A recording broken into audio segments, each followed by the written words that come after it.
Welcome to the CJC second annual Sports Collective Symposium. This was created as a platform to explore issues of sports and society. So welcome to everyone here and our distinguished CJC alumni who you're going to meet in a few minutes.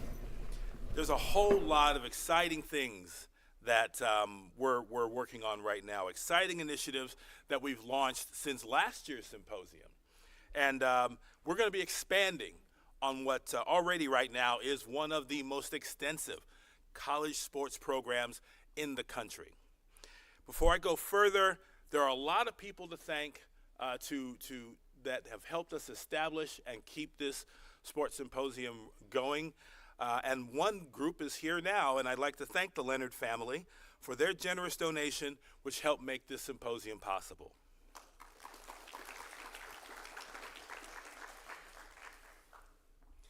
Now, as you can see here, our program has a whole lot of emphasis on the future of sports.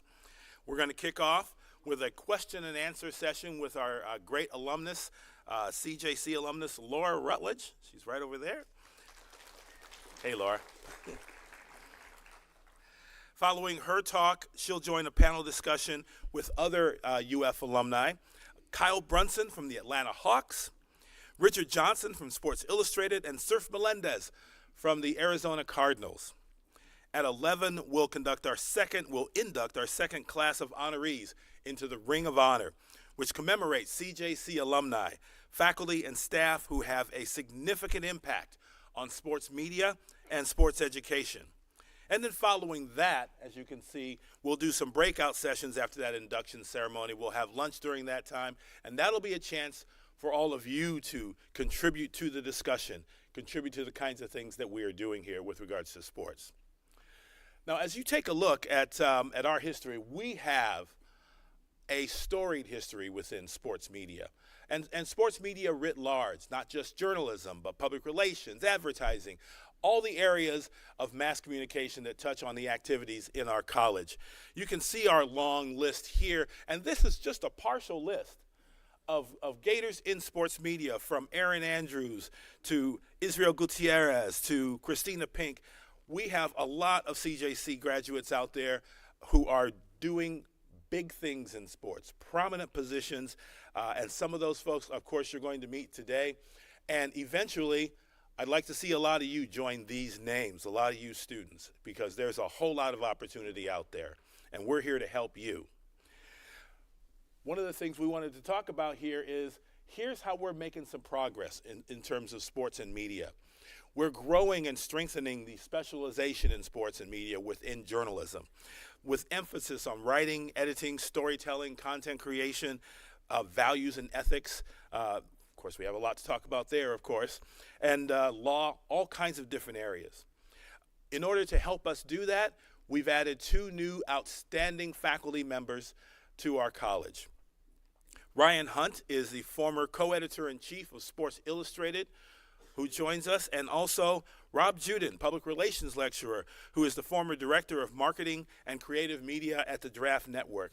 The 2 of these folks are going to help us do great things in the years to come, and I couldn't be happier to have them be a part of our faculty. In addition to that, we want to emphasize that what we do here is we talk about sports in the world, and to do that, you have to be in the world. So we want to make sure we have real-world experience for our students. And as we have developed over the years now, we've started with things like the reporting and producing for ESPN Gainesville. And we grow through the online sports reporting at WUFT, Major League Baseball, the Reptile Report.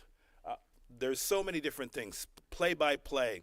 Our work in New York, trying to, of course, expand our footprint to one of the great sports markets of the world. But in addition to that, we want students to get out into the world and learn sports and culture writ large. And that really does mean study abroad. One of the things that maybe we haven't talked about, you students and I, as much as maybe I'd like, is that, yeah, I'm a huge proponent of study abroad and getting out there and understanding how culture works across borders. And so we started that with the NFL game in Munich, Germany in November of 22. We continue with a number of other activities. An NBA game in Paris this past fall. We sent a group of students to Frankfurt. Germans love American football. It's really really interesting. And so we get to see how culture writ large goes across, and sports touches all of those things. Coming up as we go through this year, we've been doing a few new things. The Gator Tracks Daily Podcast, the new Sports Lab Student Radio Show, which is a lot of fun. And I walked by there, and the guys they got their own lab coats for this. It's kind of amazing. They're sitting there looking like they're experimenting with Bunsen burners and whatnot. but they aren't. They aren't trying to set the studio on fire. They're just having a good time talking sports.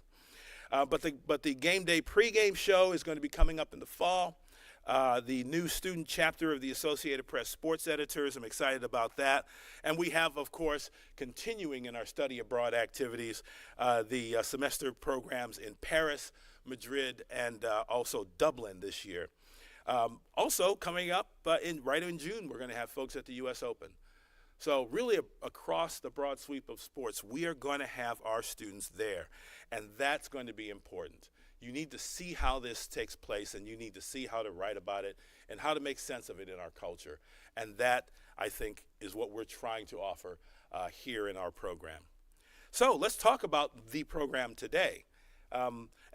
First of all, in order to do that, we are going to start with a question and answer session with Laura Rutledge. And in order to introduce this, I would like to do a quick introduction. But first, before we do that, I also want to thank our sports director of journalism and communication and our sports newsroom manager for WRUF and WUFT, Eric Esterline, for all of the hard work that he has done to put this symposium together. Unfortunately, he is not able to be here today, but we're all thinking about him, and we're all thankful for everything he does for all of us. Now, it's my pleasure to introduce a person who has worked closely with our keynote speaker when she was a student here, when she was one of y'all, sitting in one of these chairs. Our 25-year veteran lecturer in the College of Journalism and Communications, our sports director, Steve Russell, everyone.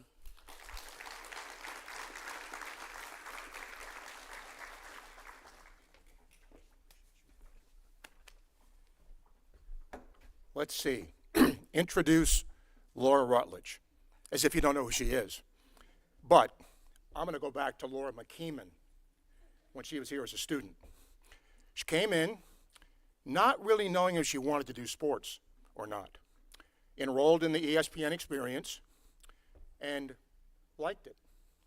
As she got into it, as those who have taken the course know, you have to do a morning line, which begins at the ripe time of 5 a.m. Laura did it. After she did it, she came to me and she said, I'd like to do more. What did you just say? I'd like to do more of these. Why? Because I can get better, I'm alone, I can concentrate on my writing, and back then our sportscasts were 4 minutes long, not 45 seconds. So Laura began her journey, excelled, did very well.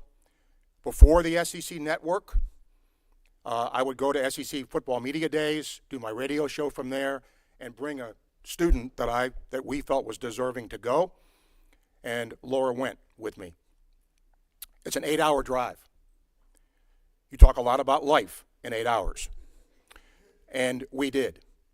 When Laura got there, she did great work, went to all the breakout rooms, interviewed people. You could just see that she was going to be a rising star. What's best about her, what's best about Laura, is that as famous as she is, as well known as she is, she's just as humble as the day is long. She helps countless people, not just Gators, but aspiring journalists all across the country who ask her for advice. She gives it, and the most important thing about her is she's just a heck of a nice person. So I just want you to understand, you see her and what she does with SEC Network and what she does on NFL Live, but I've been very fortunate to see the person that Laura is, the family that she comes from, and she's just a credit to this college. So Chris, Laura, come on up for a question and answer. Ladies and gentlemen, Laura Rutledge.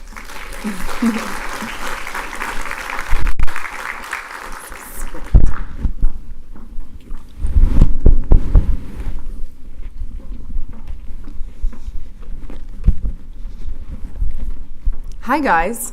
Ooh, my mic's on. All right, that's good. All right.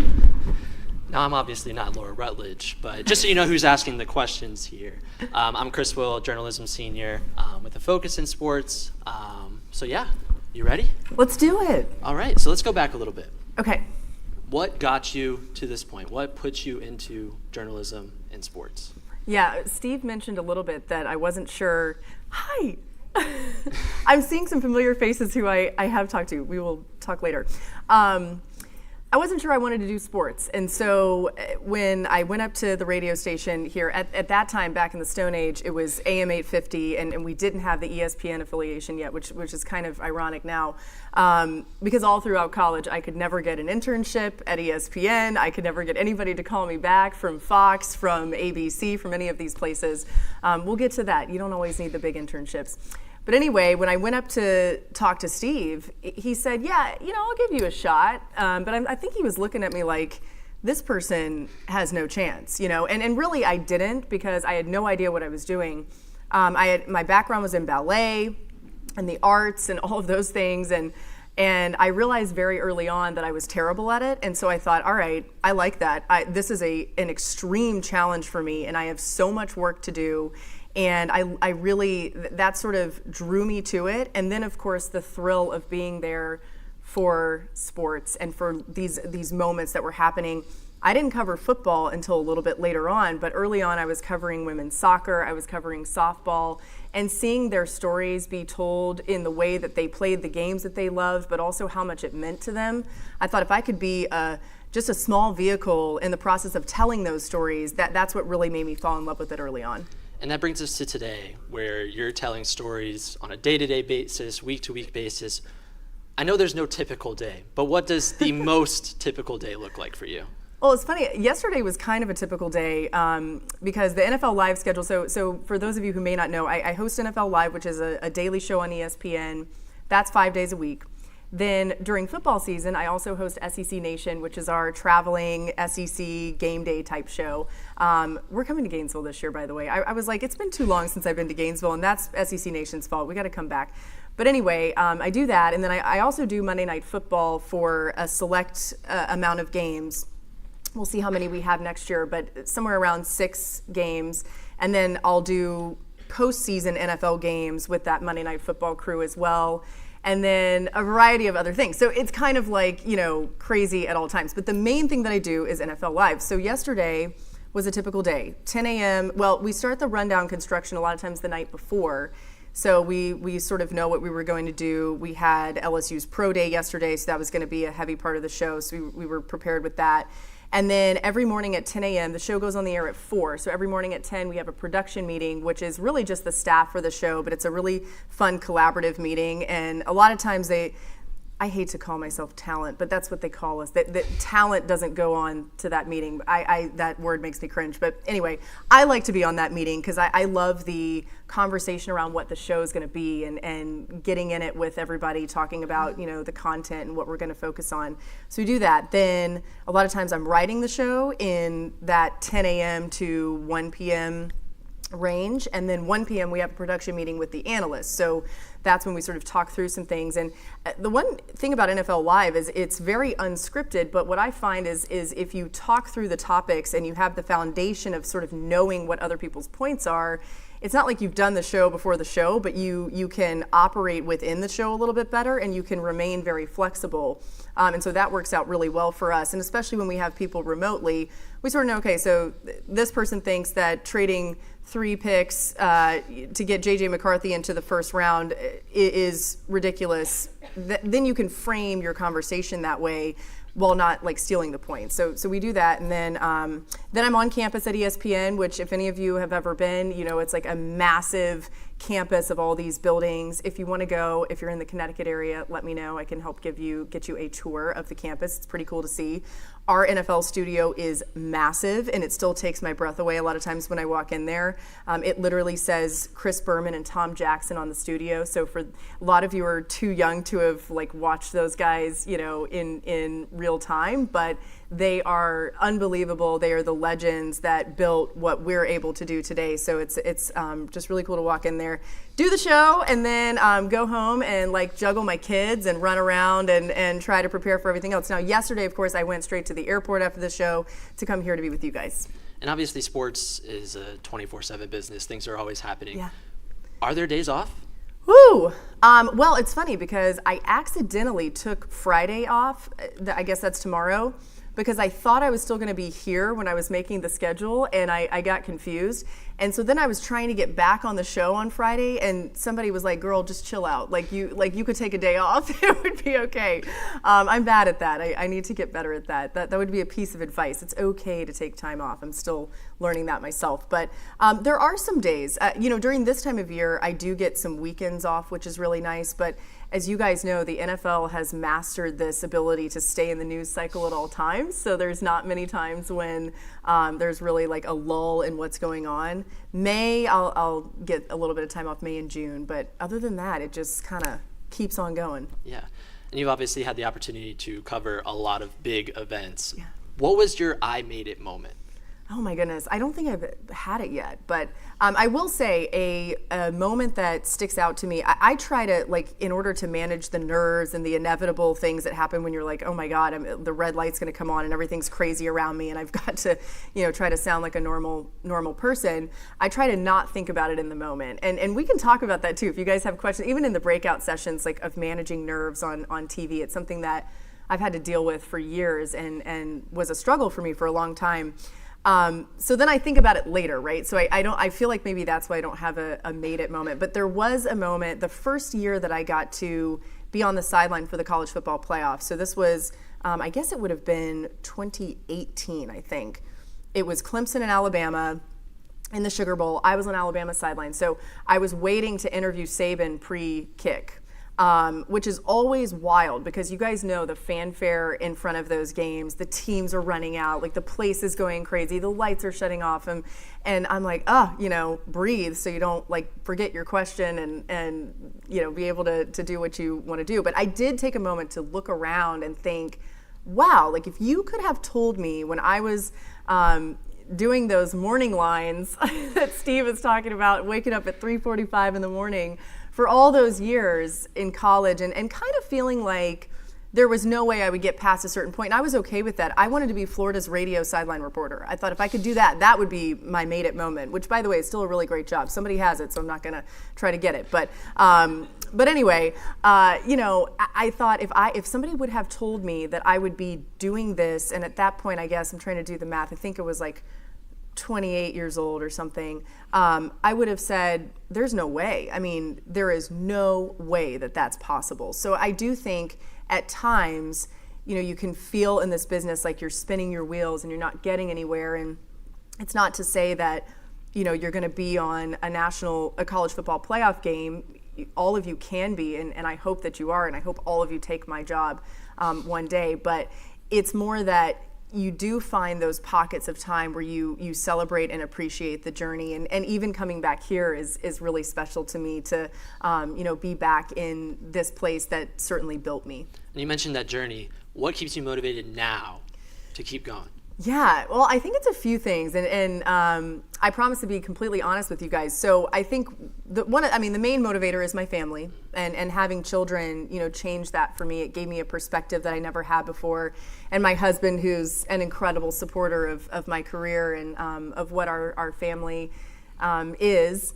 But I also think I am in a weird way like maniacal still about all of my prep and the way that I go about things because I'm so scared I might make a mistake. And it's like a catch-22 because I would advise all of you that like you're going to make mistakes and you need to get past that. But I still am such a perfectionist on a daily basis that I will beat myself up over even the smallest things. And it's part of, I think, some of the good of this business, right? Like you want to be somebody that pushes yourself that hard. And I always say if I don't have the nerves or if I don't have that pressure that I'm putting on myself, I don't deserve to do this, right? Somebody else should get this opportunity if I sort of start to take it for granted. So I'm very particular about making sure that stays in the way that I go about things. I can't even believe I'm saying this out loud, but I'm getting the chance to cover the Masters this year for the first time. And the prep that I've put into that, and I'm still, laying awake at night like, okay, don't mess this up. It's the first nine and the second nine. It's not the front and the back. Like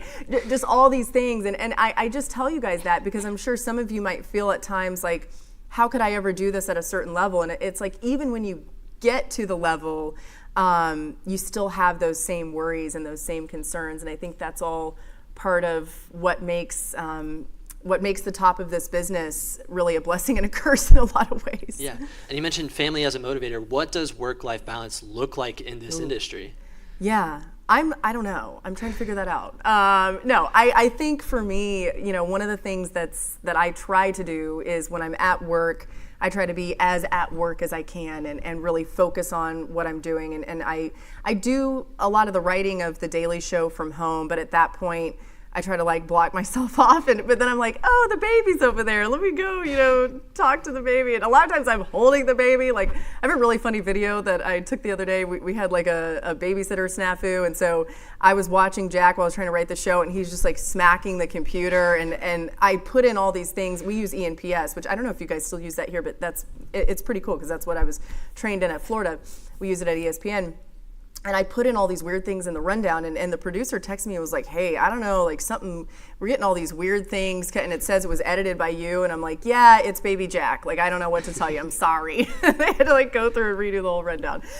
So anyway, I think that for me, it's every day trying to figure out what that work-life balance looks like for that particular day. But then when I get home from work or home from traveling or something, really spending intentional time with my kids and getting down on their level, putting the phone away as much as possible, and then also trying to just be really grateful for this. There are so many times where I think it can be overwhelming and you can feel like you're pulled in so many different directions, but it's what a dream to be able to do this. And this is what I worked for, right? I never thought it was possible, but this is what all the work was supposed to be for. So in this crazy pocket of life, trying to live in a world of gratitude as much as I can. Yeah, and obviously there's a lot of students here that want to get to this level. Yeah. What does it take to make it? That's a great question, and you asked it very well, by the way. I think hard work is the most important thing, right? My dad would always tell me, and this was before I knew what I wanted to do in life, but he would always say, you can't control what you look like. You can't really control how smart you are, but what you can control is how hard you work. And I really took that to heart, and I said, all right, especially when it came specifically to this business, I knew I was behind because unlike a lot of you, I didn't know that I wanted to do this until I got to college and until I walked up to Steve and said, how do I do this? What do I do? And I knew I had a ways to go. And so I think putting in the time is big. If any of you have ever thought about Malcolm Gladwell actually says this, you need the 10,000 hours of doing something to become an expert in it. And I believe that in a big way. And I think I got my 10,000 hours, here at Florida with the great opportunities that are here in the journalism school. But then also right after school, I was a baseball reporter. So every day I was doing the same thing, repeating it over and over and over again and failing a lot, but then learning from those failures. And so I think the main key is the hard work. And then also the second part of that is not being afraid to fail, which like I told you guys, I still struggle with. But when you do, what do you take from it and how do you apply it the next time? And then I think also asking for help. I've tried, and I think many of you know, to be a source of help for you all, and a source that really I didn't have that much of. I had Steve, which was amazing, but as far as peers who were actually doing this in the current construction of what the business is, I didn't have a whole lot of that. And so I'd love to be that resource for any of you who want to do this and who are passionate about it, or even if you're trying to find your way in this business, ask for that help and really use the helping hands that are trying to reach out to you. And then I think some of it is just the pure love of the sport and the love of the game. And I think a lot of times we get so caught up in, okay, I have to be this way on camera, or I have to say this on the radio, and I have to do this behind the scenes. And it's like we forget we're covering games for a living, or I mean, it's just like, it's so fun. You guys were just talking about going to cover Florida in the NCAA tournament and seeing that final shot and being right there. I mean, it's such a gift. It's such a blessing to be in these places and to be in these moments. And if you have the opportunity to put all your tools that you have together, especially those tools that you get from this place, and take it and run with it, it's something to really be proud of and excited about. Yeah, and you mentioned starting in baseball, and there's a lot of students here that are graduating, looking to get that first job. What can they do to best prepare themselves? And then what's the best advice you can give for when they get into that first job? So I think depending on the job, right, if you want to be in front of the camera, the resume reel is really important. And I can specifically help with some of those things too. If you're putting together your reel, there are some things, my bosses a lot of times will send me reels, and I know exactly what they're looking for, so I can help with how you construct those. But the main keys there are getting as much live experience as you can. That's something that everybody's looking for right now. That's great that you could do a feature, and that's something that you will do, but what do you do when the red light turns on and you're live and it's chaos around you? And I think that's something that, the great thing about Florida is that we do have opportunities for you to do that here, so that the first time you do it isn't when you end up at this, first job and you're kind of trying to like sink or swim. You can get those reps now. And then if you're looking for something behind the scenes, there's so many opportunities in production. And I just think getting into the control room and being able to go to a future employer and saying, yeah, I've been the TD, I've been the director, I've produced, I've been the AD, whatever it is that you're able to do. I mean, it was so funny. I had like this horrible experience being an EVS operator for a game where literally every single replay was like either in super slow-mo, so you couldn't even see what was happening, or it was like because I didn't know what I was doing. But I always now can say, like, I know what it's like to be in the production truck. And that happened here at Florida. So I think as much of that experience as you can get to put on your resume, but also when you're talking to these people, say, yeah, here was a game that I produced and here's what I learned from it, is huge. And then when you actually get to the job, I think it's really taking the initiative to go meet people. And sometimes that's awkward, right? You have to be like, oh my goodness, I'm gonna like bother people with these emails, but you're not. It impresses people. It makes people say, oh, this person's really serious about this. And I would advise that even for internships too. Look at everybody at the station or the network that you're going or wherever it is and say, I'm just going to send out some emails and see if they'll meet with me, and it just can't hurt. It means that person will then say, oh, I met with him. I really was impressed by what he said. Let's try to throw him on this next. And you can't discount the potential opportunities that you can create for yourself that way. And for the underclassmen that are looking for internships, what should they be looking for in those experiences? Yeah, I feel like I'm a bad person to ask about this because I could never get these internships, but actually I think it's a really instructive story. So because I could never get the ESPNs or the Foxes of the world to really give me an internship, I ended up taking whatever I could get here. So not only was I doing the radio work, but I was also working for Gator Country, and I was doing a lot of work for Scout.com, which ended up leading to a Fox connection, which was why I started off early on in my career as the Tampa Bay Rays reporter. So I think just looking around and even if you can't get the big name internship, you actually can get a lot more reps at some of these smaller internships. So I would say, especially if you're a freshman going into your sophomore year or freshman, sophomore, even junior, look for an internship where you can get a ton of experience, and look for internships where if you want to be on camera, if you want to be on air, they'll put you on camera. They'll give you some stuff for your resume reel. Look for internships where they'll say, yeah, you can go out and shoot this piece. You can produce it. You can edit it. You can put it together. Your name will be on it. At the larger networks, you get a lot of experience that's really good and valuable, but you're not going to get as much of the hands-on. So I think ideally a combination of the two of those things, right? But if you can't make all that work, then you just find some way to piece it together. The funny story, the summer after my junior year, I finally got Fox Sports Florida to let me come do this internship. I sent this guy, Jeff DeMoss, like 700 emails, and he was probably like, I'm just tired of getting this girl's emails, like I'll let her come just for that. And the entire summer, all I did was copy DVDs. And this was back, I don't even know if they're still doing that, but this was back in the day where they needed to keep the logs of all these DVDs. So I thought, what a waste, I was getting real experience doing all the other things I was already doing. And I went to them, and this is, back in the Stone Age where their website really had nothing on it. And so I went to them and I said, you guys don't have to run these, but I'm going to write position previews for Florida and Florida State football. And you can put them on your website for free, right? Like, I'm not getting paid for anything. If you don't want to run them, if you think they stink, then that's okay, but I'm going to write them. And sure enough, they put every single one of them on there. I was regretting my decision when I got to like the special teams of Florida State, and I was thinking, why did I agree to do this? But it ended up being that, I think, that made them think of me when they had an opening on the Rays broadcast that I ended up doing while I was actually still in college the spring of my senior year. You never know, like, what small little thing, you might think it's small, but taking the initiative could impress these people who are making these decisions. And then last question before we go. The industry is changing. Yeah. Social media, streaming, and just network news kind of taking over as a whole. How do you see this industry moving in the next 5 years, 10 years, 15 years? Yeah, I think it's really exciting for all of you because you're entering this world when really anything's possible, right?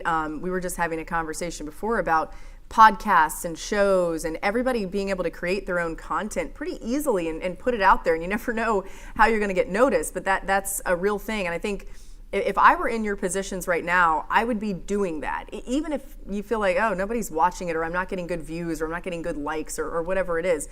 Who cares? It's there. And what I can tell you is whoever's going to hire you, they're going to go back and look and say, all right, this person says that they grew up loving the Orlando Magic. Well, let's see if they've even written anything about the Orlando Magic. Let's see if they've talked about it. I mean, they will actually do this investigation on you, which is good, right? Because they'll fully vet everybody. And if you have videos of yourself, having a take about something or reporting on something, you put it out there. It can't hurt, right? And it does show a commitment to this business and a commitment to your craft. And then I think specifically as where the business is going, it's going to change significantly, right? And there's a lot of different theories about this, but I think cable is going to be basically all but gone. We're going to see a world where live games and shows that are on location, they still exist, right? But everything else is going to be very different and maybe almost a la carte. You see like the ESPN Plus world, you see all of these other networks who are trying to have these streaming services, and some of them bit off a little bit more than they can chew. I think we're going to see a really aggressive push in the streaming world to say that most things are going to live there no matter what, because the cord cutting will only continue, and people want to have their whatever their shows are they want to watch, they want to have them a la carte. So a show like NFL Live, for instance, is actually in a really good spot because it's specific to a league. A show like SportsCenter could be a little bit different because it does, while it encompasses everything, people are getting highlights and information in a different way now. So I can just tell you, like daily at ESPN, it's a challenge for us trying to figure out what does the sports fan actually want. I think podcasting and those types of shows have a really nice future if you can create a fan base that wants to follow you. Certainly what we've seen with the Pat McAfee show, and whether you like him or not, that does have a large following, and that's where a lot of the direction is going. And then I just think you're going to see continually these networks banding together so that the leagues can't charge them a whole ton of money, which is something that even recently happened. Fox, ESPN, CBS all saying, all right, we're going to band together on some of these rights deals because otherwise the leagues can make it completely unaffordable. That's a lot in a pretty short period of time, but that is, I think, the state of the business right now. Awesome. Well, that's all the time I have. Let's give a round of applause for Laura Rutledge. Round of applause for you. Great job. Unfortunately, she's not going anywhere. Reagan's got a couple more questions for her and other members of the panel. So now I'll hand it over to Reagan. Let's clap for Reagan. Let's go, Reagan. Great job. Awesome.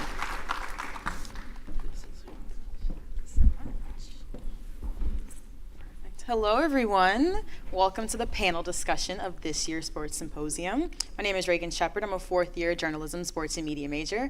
And I first would like to thank Eric Esterline for giving me this opportunity to be here today. He approached me about a month ago, and I was so ecstatic to be up here today. I'm not sure where he is, but thank you. And I also want to say thank you to Jessica Osageda for putting together this amazing event. Can we give her a round of applause, because this is not easy.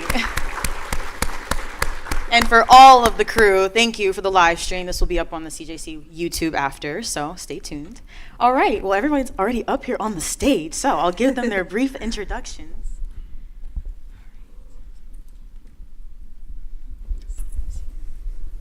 So first off, of course, we know the amazing Laura Rutledge. Let's give her one more round of applause.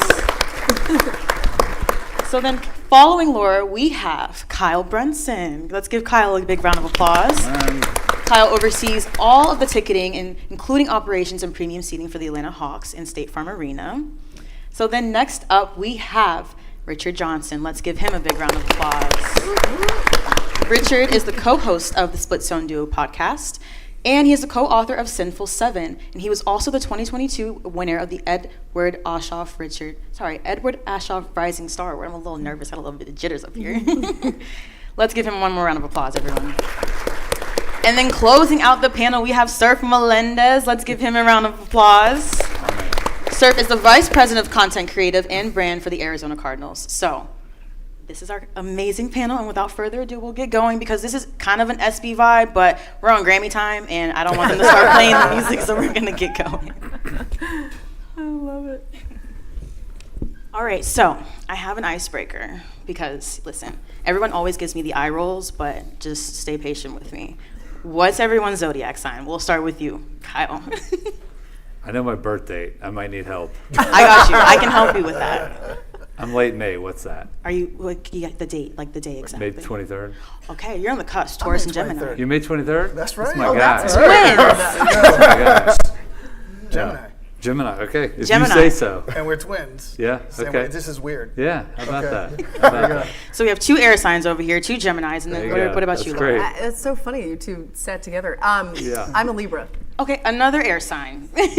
And then Richard. I'm an Aquarius. And February I did know 15th. that. Remember we had this conversation over the summer. Yes.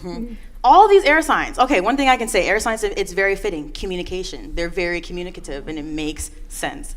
All right, so Kyle, Yes. what's one strength that you have that you utilize within the profession, but also what's something that you might struggle with within yourself that you see pop up in your profession that you're also working on? Yeah. Good question. My personality type, I'm probably a bit of a challenger, right? So I'm kind of like a natural born whistleblower. Haven't had to use that skill yet, which is good. But I think that's good for me because I do bring kind of a pursuit of truth, right? But also from a challenge standpoint, that means I also always have to be cognizant of my soft skills, right? Because I'm excited about the work and I have to be equally excited about the people and how that lands around folks around me as well. So I love what we get to do. I love the world of sports. I intensely love it, and I think that both helps, but it is also something I got to pay attention to. So 100%. And this is a Yeah. question for the group, so I'll go around, and I would like for you to answer as well. Sure. I would say I really enjoy being present. I like connecting, like really connecting, just because I feel like it's such a people business, and people who gave me a shot, so I want to actually give back. The challenge with that for me sometimes, though, is that I'll be so in the moment that I'll lose track of other things, right? And so the emails will start piling up, and the follow-ups will start piling up. So I have to, play catch up a lot. And then what about you, Laura? Yeah, I mean, I think probably a strength is I'm an encourager. So I think as a host, I love to like root people on even real time while we're on TV and kind of like hype them up. And I think that's something that has allowed me to have success in that particular role, which I think the best hosts on TV are very selfless. So that's something that I try to do. A weakness that at times gets in my way is I want everything to be, like every detail to be absolutely perfect, and I can get frustrated sometimes when they're not, when really it's like don't sweat the small stuff. So I'm trying to work on that, but that applies to TV every day too. Like it's just not always going to be perfect, especially live TV. Oh yeah, we've learned that very quickly. Right. Things can go up in flames, but you have to keep your composure. All the time. I would say a strength for me is just my ability to network, meet people, talk to people, especially doing what I do as a writer at Sports Illustrated and source development and just connecting with people. But sort of on the back end of that, a weakness is I know what that takes. Like I know when I go to an event, the amount of effort it takes to be on for however many days I'm there. And I'll sort of get in my head about how good I am at it, if people really want to talk or meet me, what am I really going to get at it? And I've never gone to an event or a happy hour or a networking or whatever. I've never gone to an event, met people, and thought, oh, that was a waste of my time, or oh, I didn't learn anything. Like, I know intuitively that this thing is valuable, but like you get in your head and psych yourself out about like starting the task. And then that comes up for me sometimes with the things that I write or in a lot of different ways. Like just starting the thing, I'm a procrastinator, I think is probably the word. Starting the thing for me is kind of the biggest challenge. Once I start it and we get going, we get rolling, I'm good to go. But that building out of my head is bigger than it is to just take the first step often is difficult for me. I can relate to that. I struggle with that as well. So, how did you all, we're all in different fields, and the route is not, there's not just one route to success. So how did you all get your first jobs, and what did that look like for you? Want me to start? You can. So for me, my path's been a little bit unique. I've graduated Florida and been with one team my whole career. Really actually grew up here in Gainesville, but I love Dominique. I love the Hawks, and I had an affinity for the team. I think they say don't do that, but it's worked well. And so I got on, just any way I could. I was persistent, pursued an internship and was able to stay there. And I've seen multiple ownership groups. I've seen a lot of changes throughout the years, but I've seen also people leave, and there's different ways to do it, right? But I've been excited and grateful that I've had the opportunity to be with the team for 25 years now. So, yeah. Oh, wow. I'd say for me, it was the opposite. When I left school, I really wasn't sure what I wanted to do, even though I was studying fine arts. So I ended up going into different industry to try to find it. So I always say, like, I started my career 10 years after. But then when I look back on it, all those lessons I learned along the way, I needed them to get that first job, right? And so that first job in advertising that I was able to kind of wiggle my way into was because of the previous job that had nothing to do with advertising. And that's honestly very helpful because, like, I heard you were in the restaurant industry for a little bit. I was in a few different places. And as a hostess myself, I work at Dragonfly Sushi here, and it's great. Sweet, you guys have to go. If nobody's been, please stop by. It's great. But I talk to everybody that walks through the door, and I think it's been very valuable just for the fact that I can meet so many different people from so many different realms, and even though it's not in the journalism world, I'm still networking, communicating. So I really appreciate hearing that. Well, I already kind of told you guys, but so my first job was with the Tampa Bay Rays, and it came the spring of my senior year here. So I was like driving to St. Pete to do the Rays games, and then like trying to drive back and get to class here. But I told you guys how I got the job with taking the initiative in that internship, but then really I was able to expand on it a little bit in that year, in that season in 2011, and then also in 2012. And they allowed me at that point to start doing more college football. And so I was on like a very small college football sideline package as well, which I'm glad nobody ever saw because it was really bad. But that was my first job. My first job was kind of a back-end website editing role at ESPN.com. You get the ESPN alerts on your phone or whatever. I was on a team that wrote those that were like team specific. And so I came into school like knowing what I wanted to do. I've always wanted to do this. The only skill I have, so thank God it worked out. And so I came in pretty laser focused on what I wanted to do. The only delineation I've ever really had is I took TV1 and like didn't really like it. And so I was like, I'll go more on the radio and the writing side. And so all of my chips outside of the classroom were on the radio side. So you mentioned Gator Country. I worked at Gator Country as an intern. I did stringing for newspapers in the area, a lot of different stuff. But when I talk about the power of networking, I believe it really started here as my senior spring. I know a lot of you seniors in the spring, you're worried, you're stressed out, you're freaking out. I get it. I went to an NCAA tournament game in Jacksonville. They were hosting the tournament there. Florida wasn't even in it. They were in the tournament that year. And I sat next to a woman who worked for ESPN. Her name is Andrea Edelson. She worked with Ryan at the Alligator here. And we got to talking, and she was like, well, I'm going to be in Gainesville in a week at a hiring career fair. Come, bring your resume, and you know, I'll see what I can do. And I did, and the next week I went and I met her, and she got me hooked up with the woman who ended up being my first boss at ESPN and got me a job interview. So that was my kind of foot in the door and first job. So once we get to the first job, we get into the workday, the workflow, how everything kind of like plays out in your real life. And Laura, we heard a little bit about what your day looks like, but I'd like to hear from the other three gentlemen. What does a typical day look like for you when you wake up, you get back in bed? What are those, 12 to 15 hours look like? Yeah, it's a great question. For me, that's what we love about this industry is there is, no 2 days alike. We're event focused, right? At the end of the day, it's what we do. We put on concert, we put on games. And so there's always that real-time deadline, in our business that we're focused on the next one, the one after that.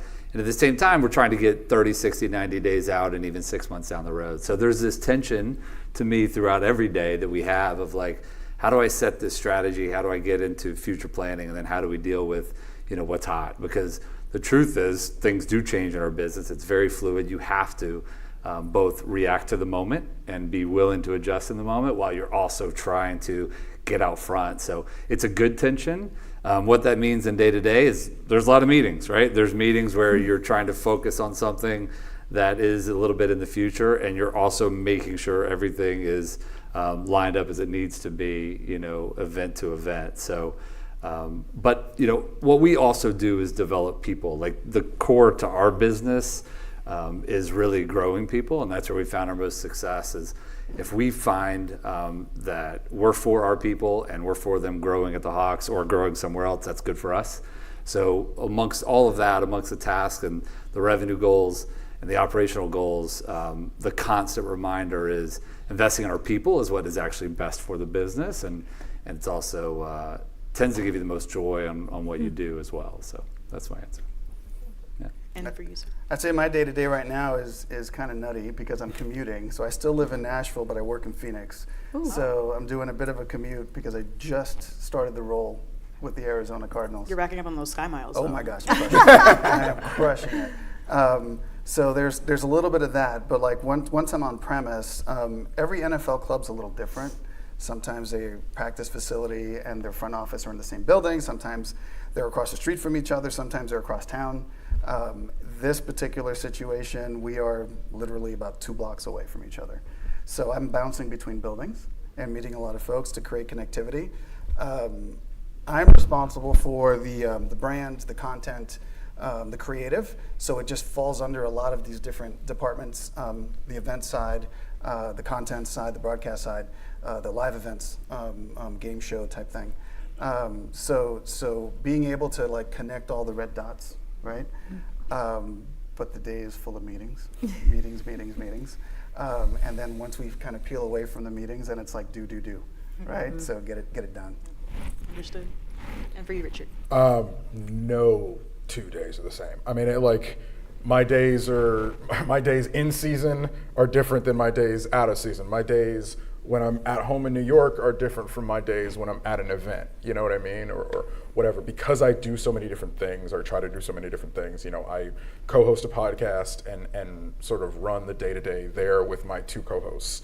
And so we're doing that, and that kind of actually gets me into some of the business side of things, running a little podcast company and trying to figure out how to make that work is a lot of fun. And so that kind of stretches me and takes me in different directions. So I'll have meetings for that.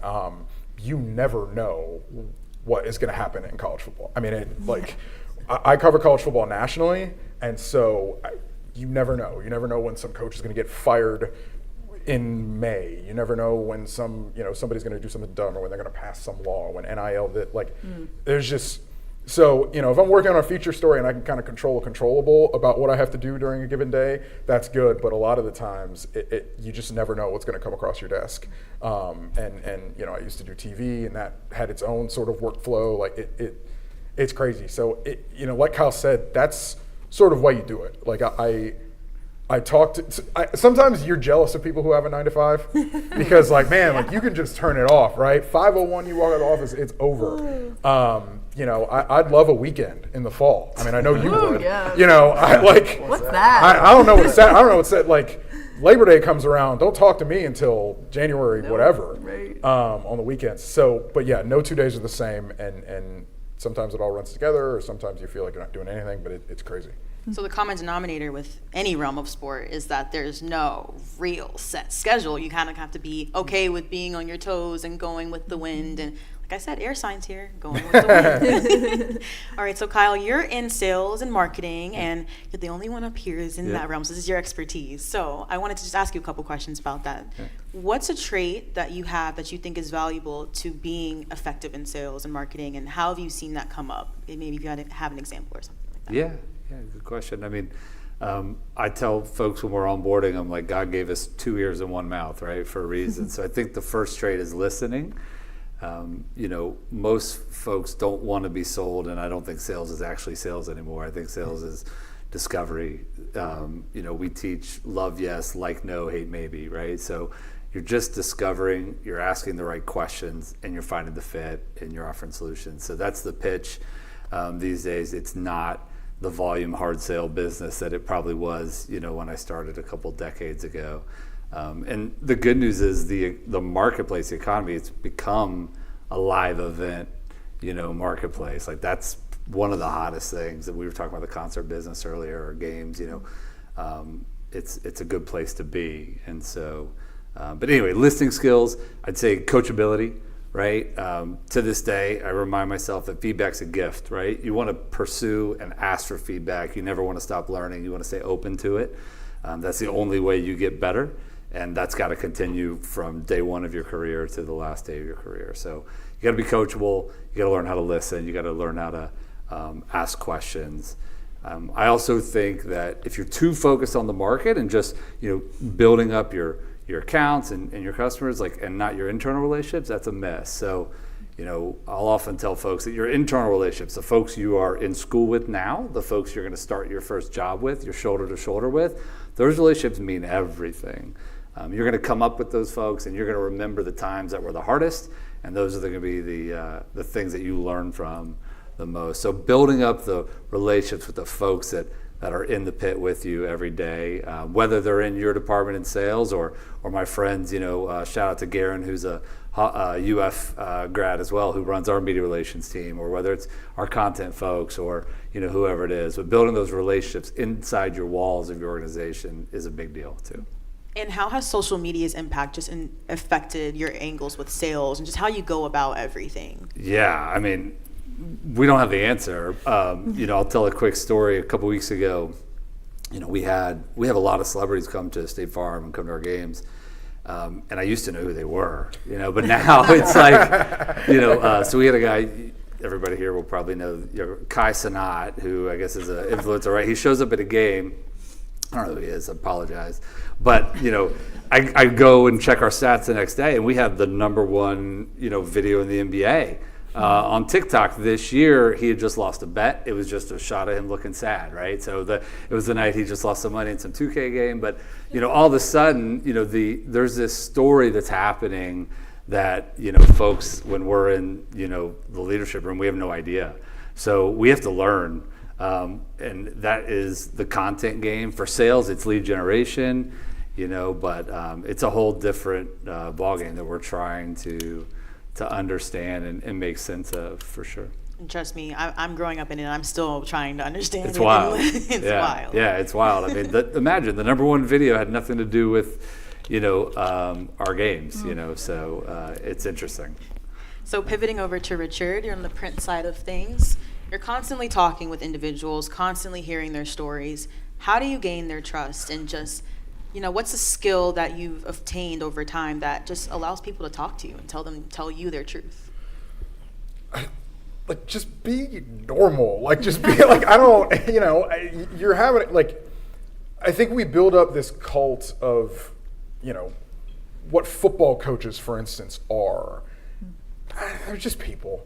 If I go over there and I talk to Billy, like, I'm not necessarily at first blush going to talk to him about the team, right? Now, if I only got 30 minutes and I got to do what I got to do, all right, we'll do that.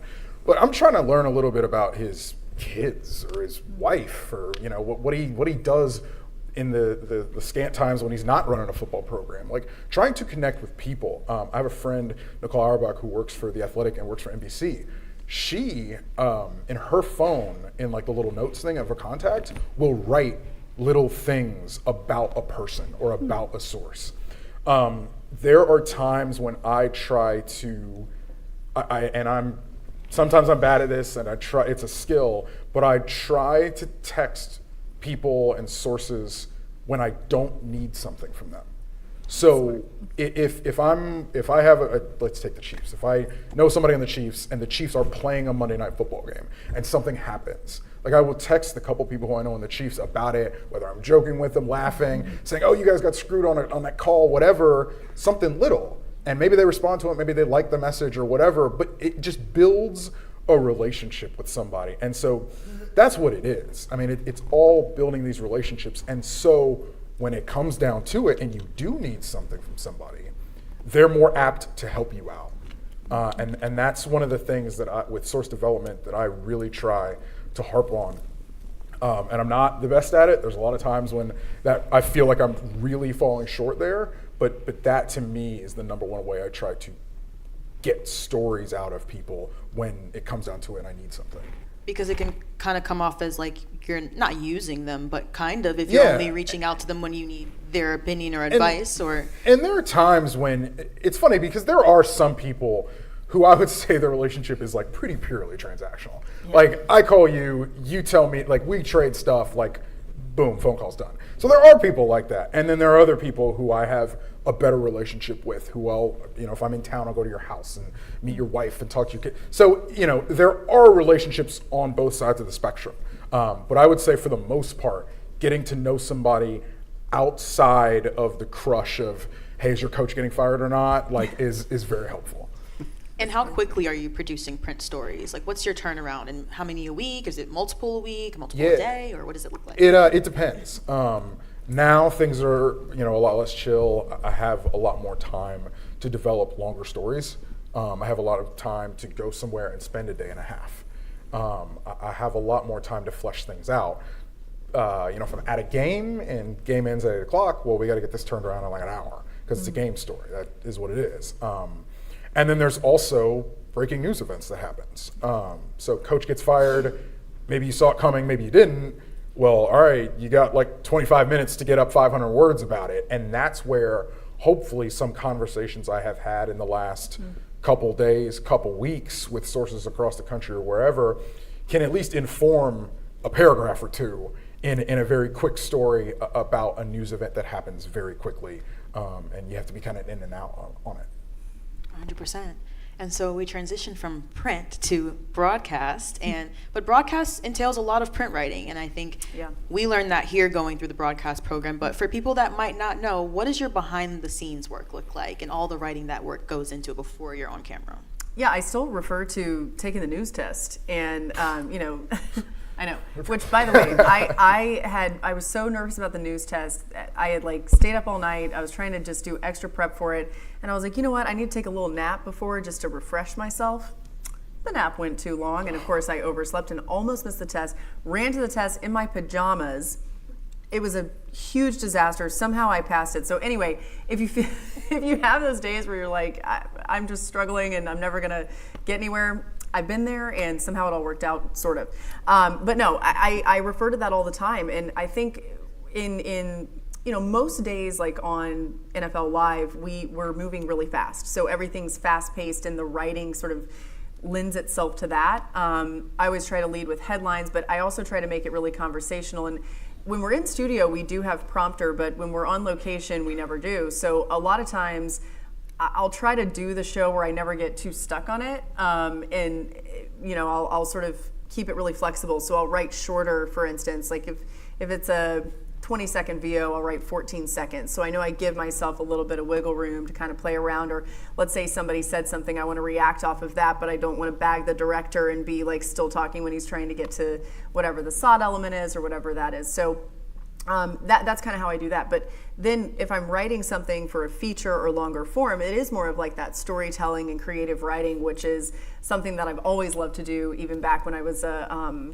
little kid. So I do think it changes. And then one other point on that, like sideline reporting is a totally different skill set, but you are writing a ton even if you never actually write anything down. So it's a very quick turnaround. But I would say, like, let's say I'm doing an injury report. I go over and see, all right, so it's a hip injury, so that's what I'm going to lead with. And then I'm probably going to give a little anecdote, like he tried to stand up and walk on it. He couldn't. He fell to his knees. Maybe I've got the director, hey, we're at the 50 on the near side. Get a shot of it, because it's always better to have a visual to back up what you're saying in this day and age.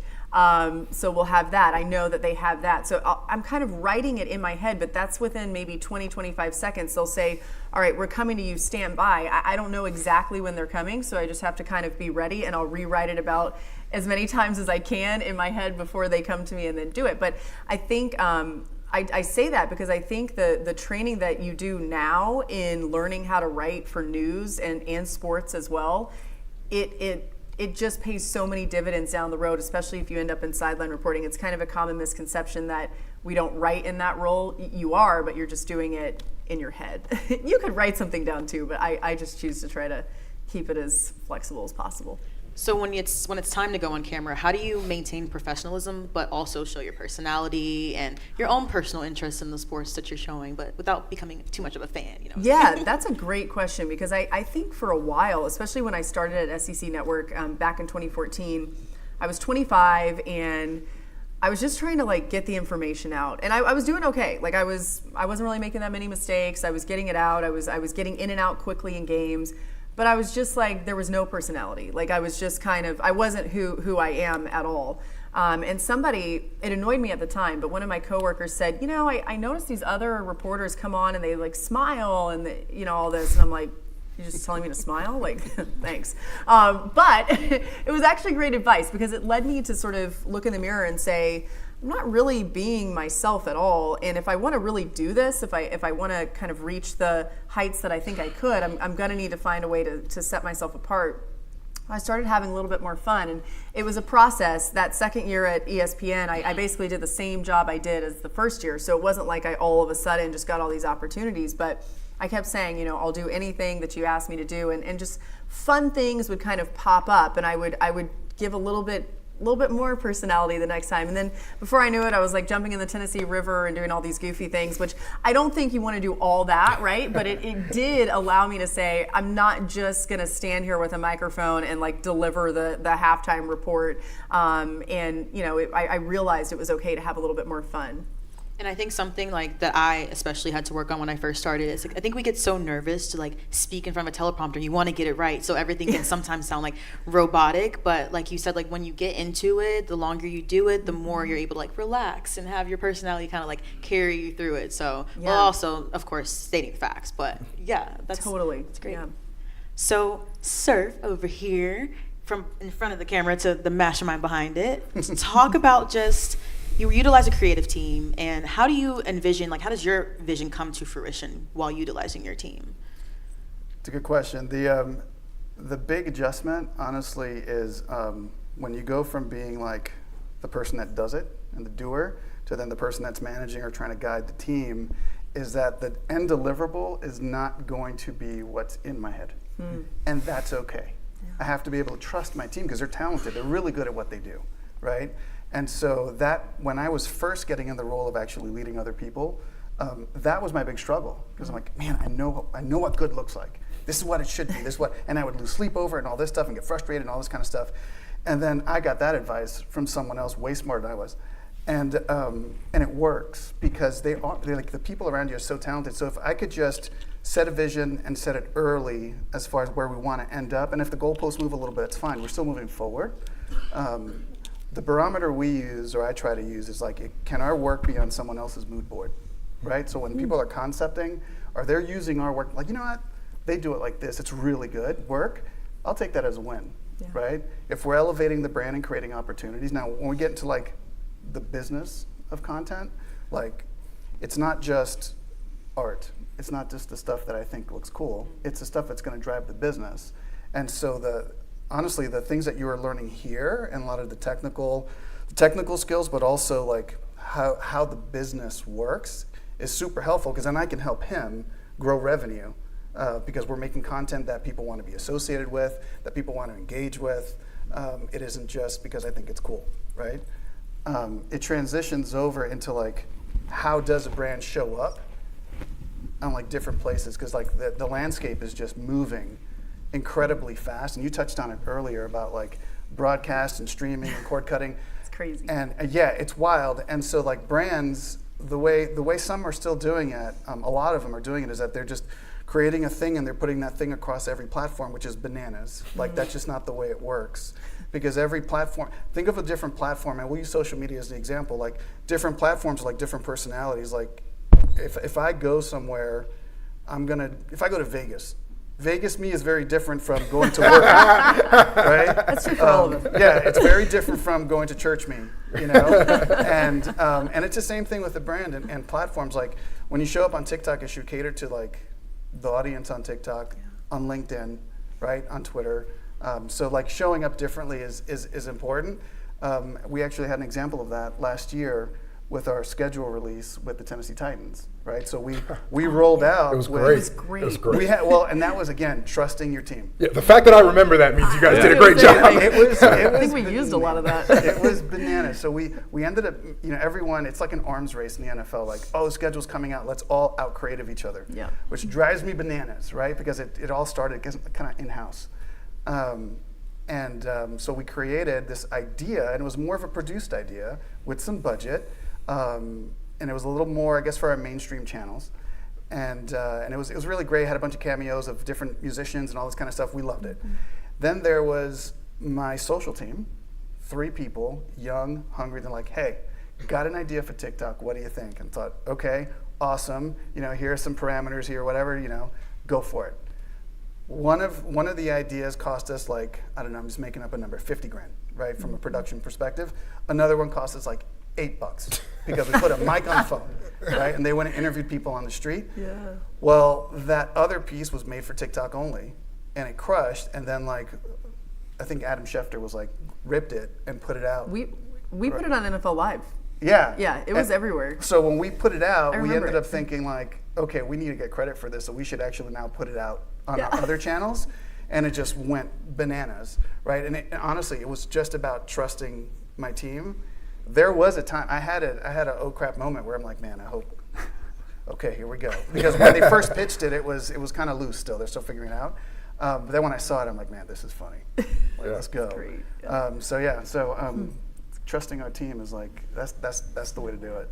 So you kind of just touched on it, but I was going to ask, like, what is the plan when it comes to utilizing the different social media platforms? Do you try to produce content that is, universal for everything, or do you tailor it for each video depending on which platform you're aiming for? Yeah, we'll tailor it for sure. We'll start with who we're trying to talk to and what we're trying to accomplish.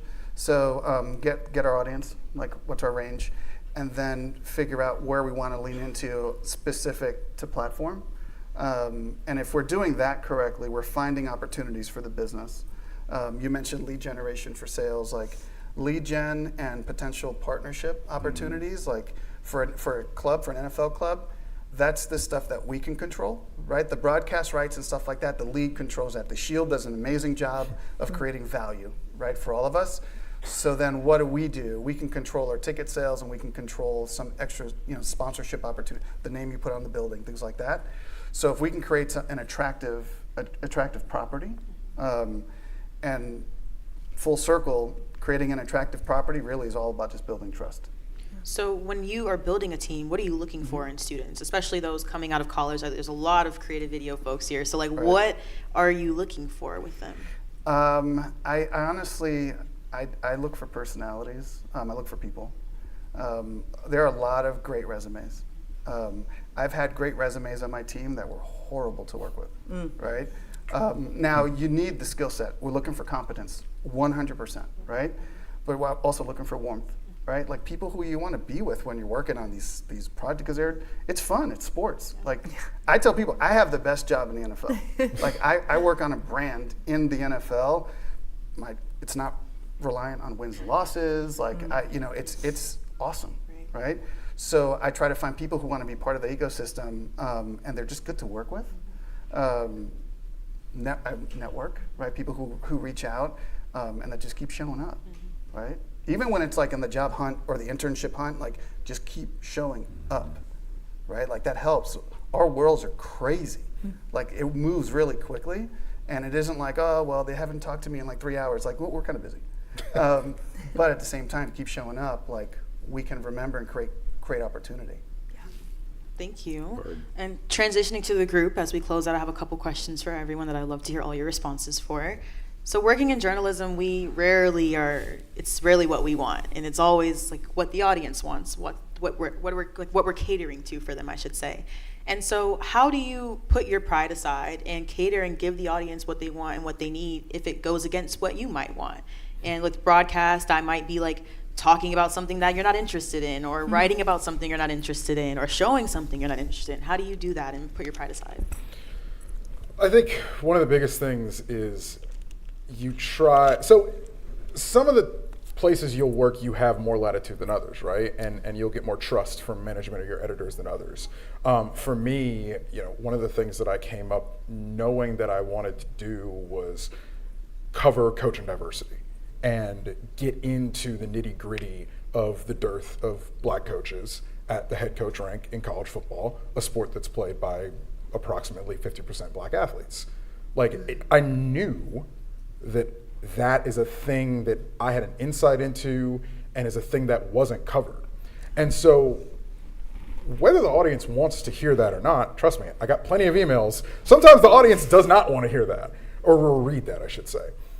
You've got to have, as long as you have the trust from your editorial to take a leap and just do something, it can be really helpful. And you put yourself into it, and you be authentic in it, and you work hard at it, and you try to pitch it in a little bit of a different way.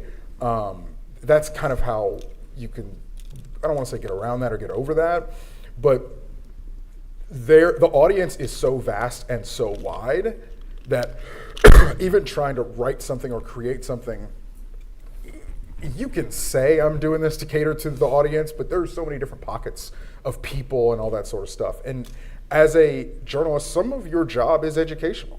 Some of your job is to teach people something or highlight something that people don't already know or maybe aren't looking for.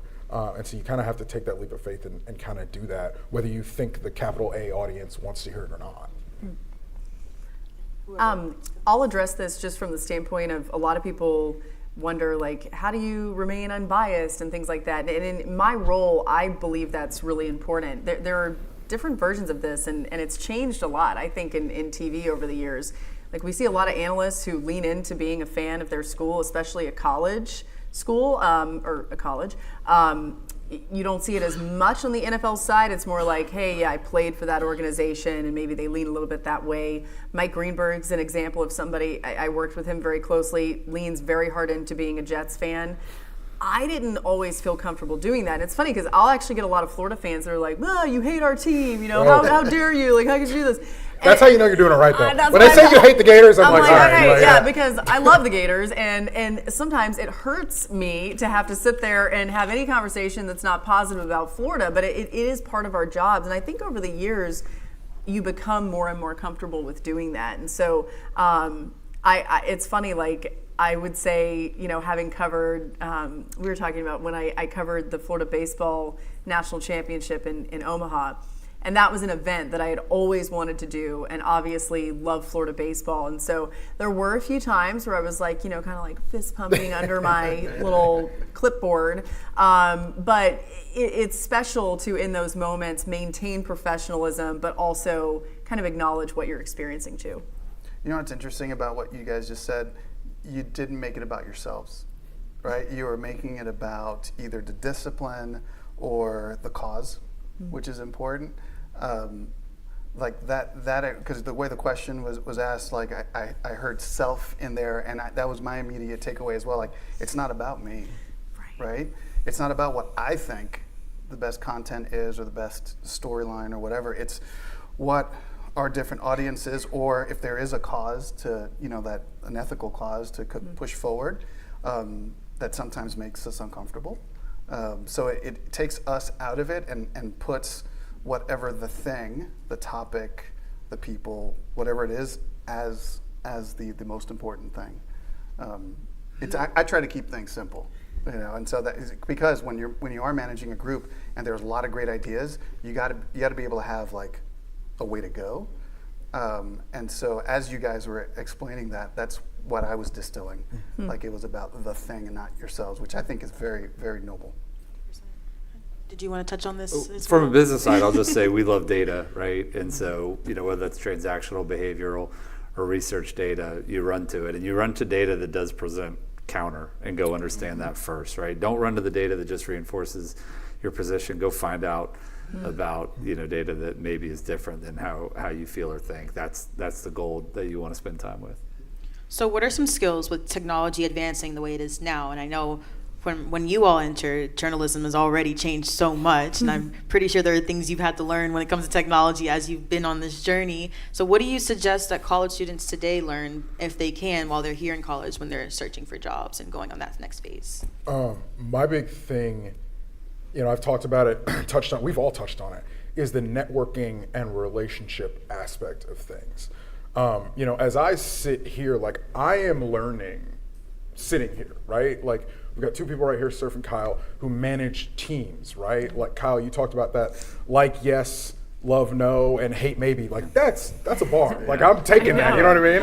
I never heard that before either. Like That's really good. Surf was talking about social media content and programming for individual social media content. And then I'm sitting next to Laura Rutledge, and she's where I want to go specifically. And so when Laura talks about, padding information and only writing out 14 seconds when you need 20, like as someone who is famously long-winded, you're experiencing that right now. That's something that I am going to take to heart because I want to get back on TV and do more on TV. So He's great on TV, by the way. thank you. I did not pay You you don't enough need to say me that. to say that, but he is. Learning, you are learning. I am reporting while I'm sitting here. Now, this ain't going to hit any website, but I am still taking in information from the sources, the people that I am talking to. And so that in that networking, that's some of the value of networking, and that's some of the value of meeting people and being around people who are in different parts of your field. So, I don't think I'll ever cover an NBA game, but Kyle works for business ops in the NBA, and I could still learn something from him. And so keep that in mind just as you go out to talk to people and meet with people. And what's something you wish you would have known earlier, maybe when you're graduating, to help ease any anxiety? I know me, as I'm graduating, and there's a lot of other graduates out there, it's very anxious when you don't know what your career is going to look like. And I don't know, what's something that you wish you would have known at this point in life that could have helped you with that transition? I'd say, and it's a little bit the previous question as well, just get experience. Like when you're in the moment, it feels like you're never going to see the next season, but I promise it's just a short season of life. Just get experience, get in the game.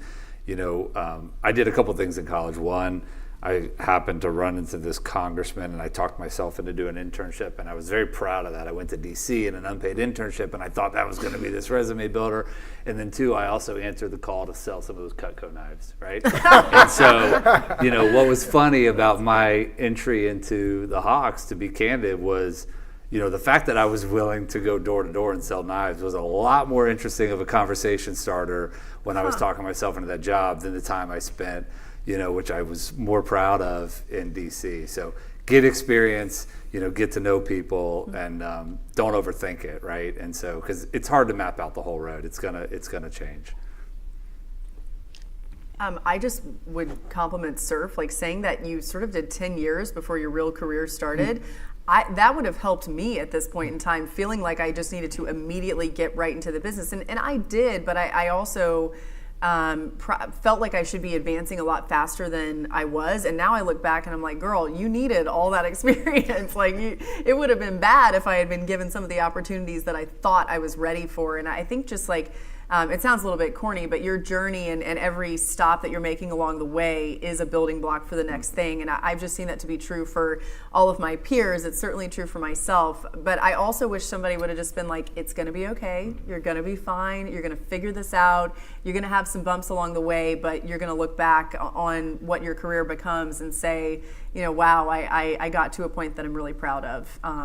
And I just wish I could like give everybody a hug and say it's all okay. I promise, it's fine. It's appreciated, thank you.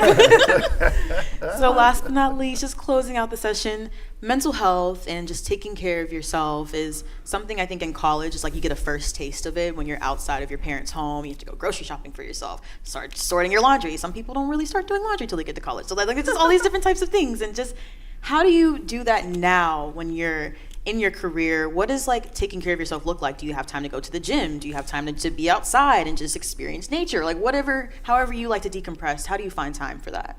I could tell you that it changes. It changes where you are. There isn't like the magic answer. It isn't 50-50, right? It just depends on where you are in your career. When I was in advertising is notorious for being just like full throttle. But when you're in it, you love that, right? Or I did. Right, I loved full throttle. I loved the all-nighters. Sometimes I would cancel weekends. I missed a bunch of weddings, but we were making the work, and I was really committed about the work. Which at the time, when I was in it, I loved it, and it was a great resume builder. Then I changed, right? I started having children. My life started to slow down, and I remember the transition. I was kind of pissed. I'm like, oh man, like this place stinks, like, oh, there's no balance and all this kind of stuff. And I had to take a second to really think about it and go, you know what, the place didn't change, I changed, right? So I needed to shift gears. And that is a personal choice, like for everyone to, like wherever you are in your career and wherever you are in your personal life, like you find the balance that's gonna make you happy. And if there's a mismatch, like no one's forcing you to stay in one spot. Right? Like, look for something that's going to make, it sounds cliche, but look for something that's going to make you happy. Like, look for the industry that's going to make you happy. Something that's going to, like, in the mornings, you're going to be excited about, like, all right, today's going to be cool, right? Is it going to be that way every day? Nope. It's work. It's a job. But, like, finding the balance, like, my job, I'm commuting from Nashville to Phoenix. That stinks, right? But it's a cool gig, right? It's a nice job. I got a lot of great people, and I love my family. The reason why I commute is because I want to be home. Right, with my children. Is there balance? I don't know. You might ask someone that it probably isn't, but we're figuring it out and we're happy, right? So like it's really a personal choice, and and if you need help, like just advocate for yourself. Like talk to the people that you work with and like create some of those personal barriers and parameters and boundaries. Like I shut off my phone when I get home, which is crazy. Because I never thought I would do that, but I need to have dinner. That's awesome. Yeah. I need to be able to be present with my kids. I need to coach softball. Softball. I love softball. So like I want to be there because my daughter's in high school and she wants to play, and so I want to be there. Girl dad, yeah. Heck yeah. The phone aspect is it's huge. I mean, when you talk about mental health, like I literally like have pulled back on Twitter usage more than I've ever had. Yep. I got to the end of this last football season and I was I'm tired. Like I'm burned out. Like I need to switch some things up. And I go to therapy every week. Like I talk to my therapist and we started addressing Twitter usage and like it's not good that we just have this thing that can connect me to thousands of people. Like it has it built my career? Has it got me into a great place professionally? Sure, but like that doesn't mean it's all good. And I had to, just from a mental health perspective, address the fact that like I got to pull back on Twitter specifically, and that was mine. Maybe it's Instagram for you, maybe it's TikTok, whatever it is for you. And so I really made it a point to like pull back on that. I took it off my phone. And like at first, as I work in news, and like, oh man, like I'm gonna miss something. Like and like. It's been okay. Like it's it's kind of month 3 of kind of operating like that, and it's been okay. But that and that sort of bleeds into the work-life balance. Like you may get the advice that if you do what you love, you never work a day in your life. That's crap. Like it's absolutely ridiculous. Like there are times when I don't stop working. When I'm not proud of this, but like I've texted people from Thanksgiving dinner. Oh, yeah. You know what I mean? About like, hey, like, is this guy gonna get fired? Is it like, it just, you can't turn it off sometimes. Yeah. It's hard to turn it off. One of the things I love the most about, I've had a long-term girlfriend, she does not care about college. I mean, the first college football game she ever went to was here. I brought her here a couple of years ago to an Alabama game, and that is just nice. Like I'm from here. I love Gainesville. It's home. But when I walk around the grocery store in Brooklyn, nobody asks me about how the Gators are doing.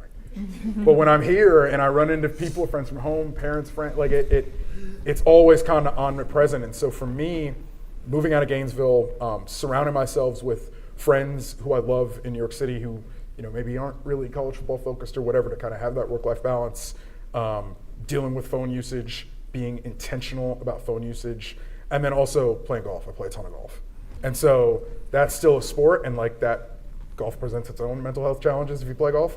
But it's something that I love to do, and it's something where for 4 hours I can go out on the golf course and pretty much turn my phone off and you can't reach me, and that's a way that I kind of preserve myself, because that's what you're really doing. You're preserving yourself, you're protecting yourself for hopefully the long term. Well, For me, I'd say it's natural to set goals within your work and your career life. So I've found running, and that allows me to set goals that are just mine, right? So family first for sure. And then obviously we work a ton in this business, but finding that one, goal that can be yours, I think it makes me show up more patient, show up more present. That's something that I've found these last few years, but it's great. nice. That cardio, yeah. Like marathons or? Yep. I'm working on knocking one down in every state. It's about to be halfway through. Wow. Yeah. You're halfway through. You've done 20. Halfway through next week. I got my Wow. next one's 20. God, congrats. Yeah, Golly. so. That's cool. I Got a- sprinted got a in high big school, goal. so that's anything over 100. Nah, you got that. So great. Did you want to speak on this at all? Or? I would just say, finding maybe a hobby that's completely different from what you do. I think your perspective on your girlfriend, like not really caring that much about it, you just having some sort of balance. Mine is cooking. I sort of found it the last few years, and I love it. And people are like, why are you, how do you have time for all that? And it's because I make time because that's what I love to do. And so, in addition to what I also do, but I also think too, all of you deserve to find something that really makes you happy in life that can be your career. And like everybody's set up here, it's not all great. There are definitely days where I'm like, I'm not sure I can keep doing this, and we all have those moments. But to know that at its core, it's something that you love and that you will fight for and that you'll work hard for. You all deserve to get to that point, and so don't settle for something else just because you think you can't make it there. You can. There may be a few different steps you have to make to get there, but you'll be surprised too, the things that you'll find that you love. I would have never thought I would be doing some of the things that I'm doing because I would have thought I'm not going to like that and I'm not going to be good at that. But keeping an open mind and all that, I think, can be really a great way to keep doors open for yourself. Well, thank you so much. That's all I have for you all today. Great job. Thank you. Thank you. Thank you. So next we have our Ring of Honor. So we'll bring them up to the stage right now. We'll exit. That's great. You were awesome, girl. Thanks, Rick. Thank you. Thank you. I guess I'll leave this way.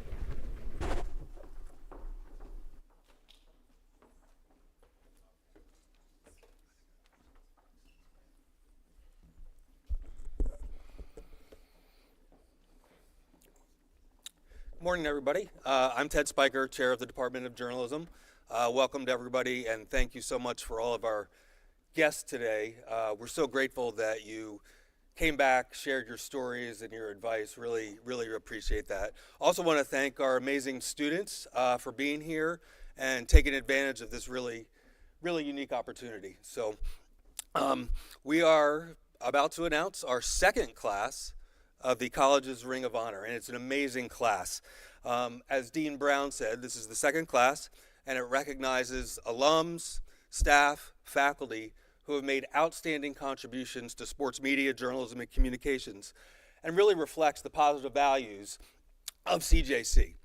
Our students know this, but photos of our Ring of Honor inductees are displayed in our Innovation News Center forever and ever and ever. So it's awesome, and we're really excited about our inductees. We have 3 inductees today.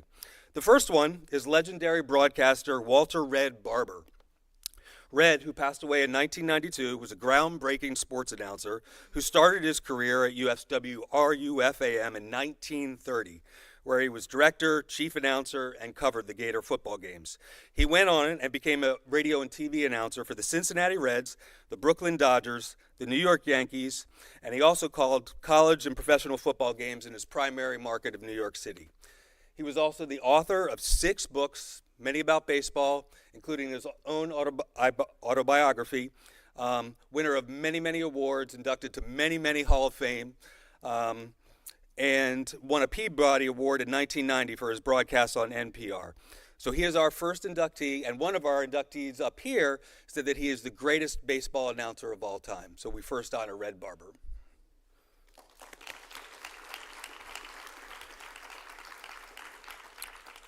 Our next inductee is Joan Ryan, an award-winning journalist, author, and sports media consultant. She was a pioneer in sports journalism as one of the first female sports columnists in the country and covered every major sporting event from the Super Bowl and the World Series to the Olympics and championship fights. After graduating from UF in 1981 with a degree in journalism, Joan began work as a copy editor at the Orlando Sentinel and became the first woman in the paper's sports department. In 1985, she moved to San Francisco as a full-time sports columnist for the San Francisco Examiner and then San Francisco Chronicle in 1994. She has been the senior media advisor to the San Francisco Giants since 2008. Her sports columns and features earned 13 Associated Press Sports Editors Awards, the National Headliner Award, the Women's Sports Foundation's Journalism Award, and the prestigious Edgar A. Poe Award from the White House Correspondents Association. She has written 5 books, including Little Girls in Pretty Boxes, The Making and Breaking of Elite Gymnasts and Figure Skaters, which was a groundbreaking expose named one of the top 100 sports books of all time by Sports Illustrated and one of the top 50 sports books of all time by The Guardian. She has been featured on Oprah, 60 Minutes, Nightline, The Today Show, People, The New Yorker, The New York Times, and other media around the country. Thank you for your incredible work in the field of journalism. Congratulations, Joan Ryan.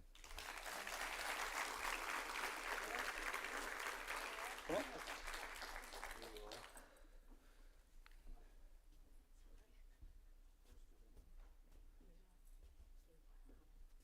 is so cool.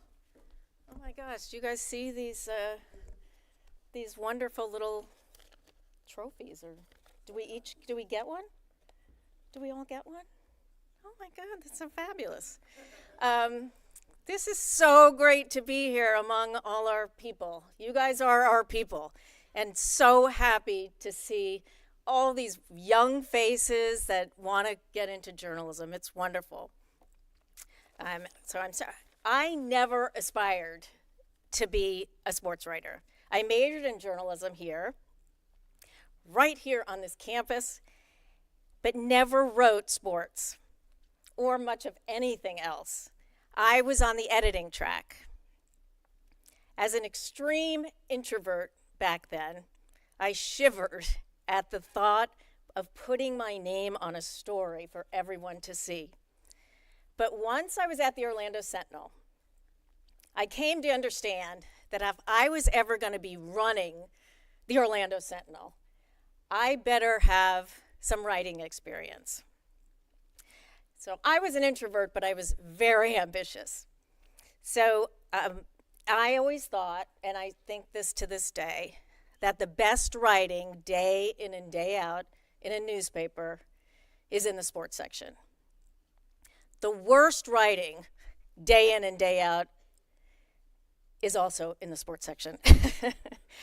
My plan was to spend a year or so in the sports department at the Orlando Sentinel, and then go back to news, because that's what I started as.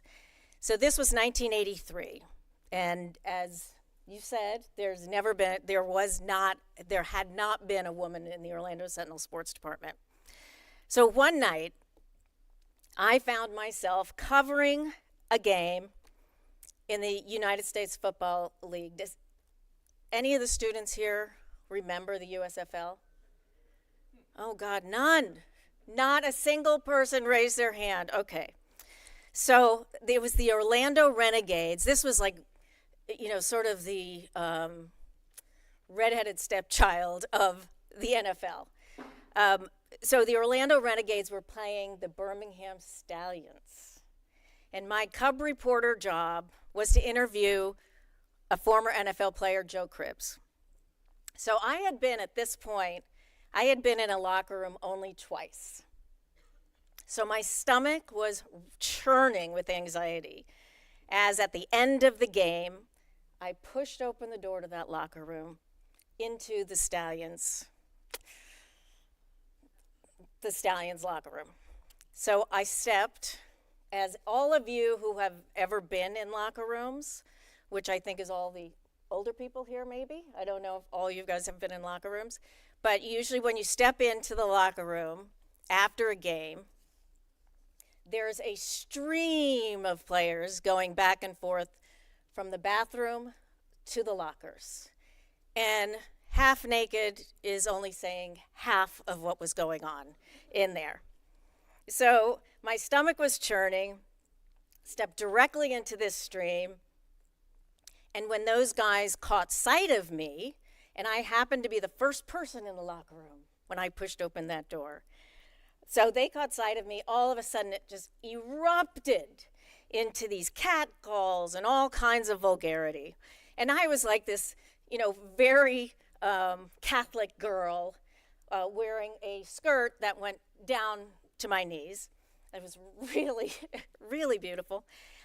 So I just stood there and was just asking in a very robotic way, where is Joe Cribbs' locker? Where is Joe? Because I had to write a story and go up to the press box and file my story. But the bullying only grew louder by me asking, where's Joe Cribbs' locker? And suddenly I felt something running up my leg toward the hem of my skirt. And I just looked down, and as some of you who have been in locker rooms, at the end of a game, the players, have these long-handled razors where they're cutting off all of the tape around their ankles and their wrists and all the rest of it. And this player, was sitting on a bench along the line of the whole lockers at that right next to me.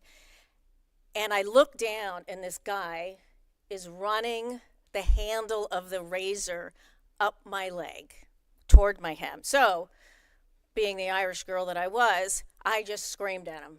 That's all I could think. I just yelled at him. It's like, what are you doing? I just snapped.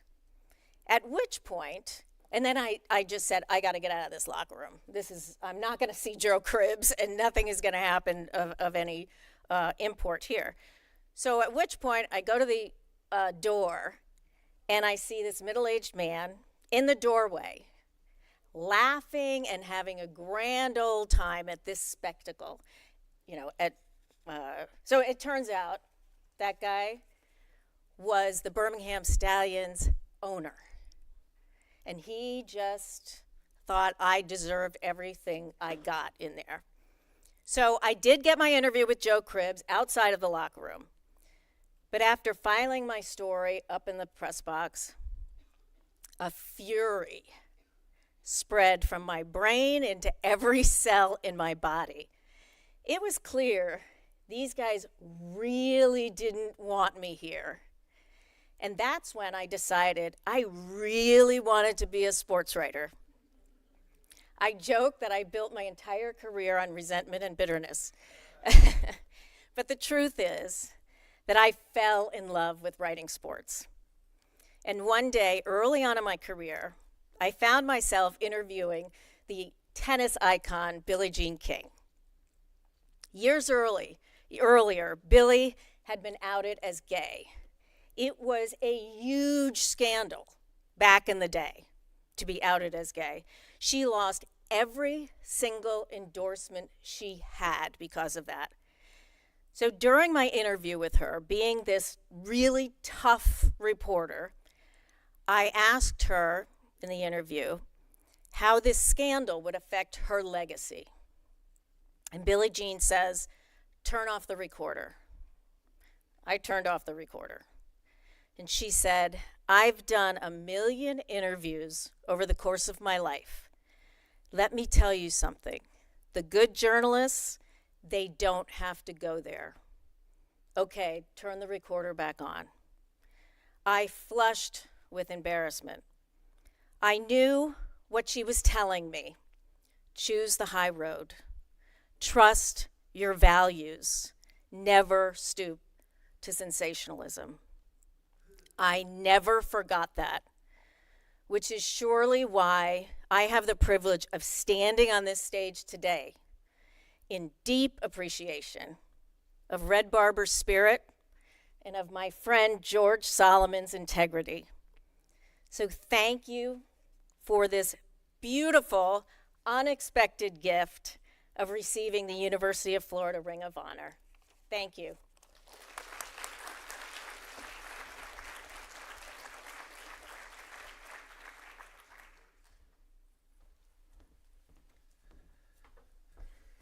Thank you, Joan. That was wonderful. Thank you and congratulations. Like Joan, our next inductee is also a pioneer, and I have to tell you, I'm a little bummed that I don't get to introduce George Solomon. I had the privilege of attending his retirement party when he retired from the University of Maryland via Zoom, and I logged onto Zoom, and I'm like, oh my gosh, the whole Zoom room was just the biggest names in sports media and sports journalism. And they were all there to pay tribute to George Solomon for what he has done as a sports editor at Washington Post and more. And besides that, you're just like the kindest person ever, and I really appreciate your kindness through the years. So I don't get to introduce him, even though I think I just did a little bit. So I would like to introduce the person who is going to introduce George Solomon, and that is journalism senior Bennett Solomon, the third generation of Solomons to graduate from our college. He is now the sports editor at the Independent Florida Alligator, and as most of you know, he's an editor and producer for Sports Talk Radio, ESPN Gainesville, and the grandson of our inductee, George Solomon. Please welcome Bennett Solomon.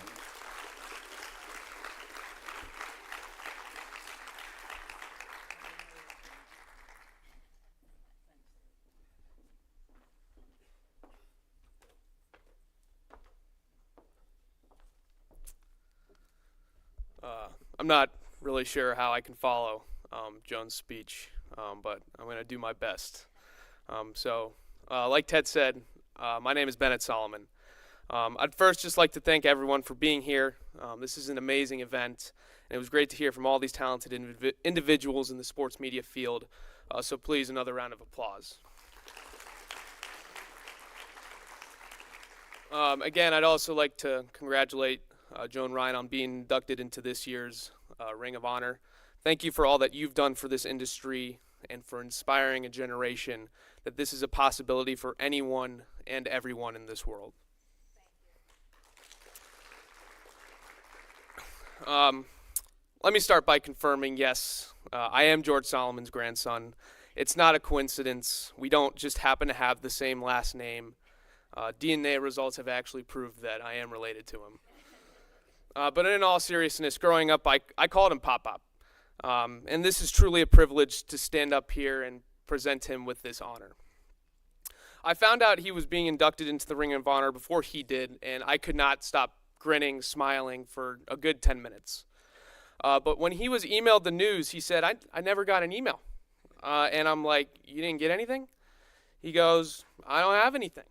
And for someone who personally sends me 15 to 20 emails per week, I did not know how this was possible. Obviously, he got it, and he didn't hesitate to make the trip down here, although he did have to move around some Neil Diamond tickets on Broadway this weekend. I'm a sports journalism major as well. Massive shoes to fill, I know. But he is one of the main reasons I'm pursuing this field. The stories he told me growing up, the events he got to cover, the Olympics, the now Washington Commanders, being in the clubhouse of the Baltimore Orioles almost every day. I was in awe. I wanted to do what he did. He is my role model. And what a role model he is. 28 years as sports editor of the Washington Post. He was the founding director of the Shirley Povich Center for Sports Journalism at the University of Maryland and served as an ombudsman for ESPN. And to my Nana's delight, he refused to stop working. Although he's known for his work in the profession, dozens of people who have worked with him have raved about how much he cares about the business. He hired the best journalists: Sally Jenkins, Christine Brennan, Michael Wilbon, David Aldridge, some of the most prestigious names in the industry. And, of course, Tony Kornheiser. Sally Jenkins and Christine Brennan. At the time, 2 women working in the same newsroom was almost unheard of. He wanted good people, people with good character, and that's why he's here today. He has always cared about this profession. The passion, the joy he has for sports journalism is rare to find these days. And he still has it. He checks in with his former colleagues often. He still cares about his former students at UMD. But I think he checks on me the most. He's always sending me job opportunities, sending me emails with people to reach out to. And even though he stresses me out a lot sometimes, he does it because he cares. And it does make my day when I get that Gmail notification from him that he's read my work or the alligator's work. And he says he's proud because it's always been one of my goals to make him proud. So without further ado, it's my pleasure to induct my pop-up, George Solomon, into the 2024 Sports at CJC Ring of Honor.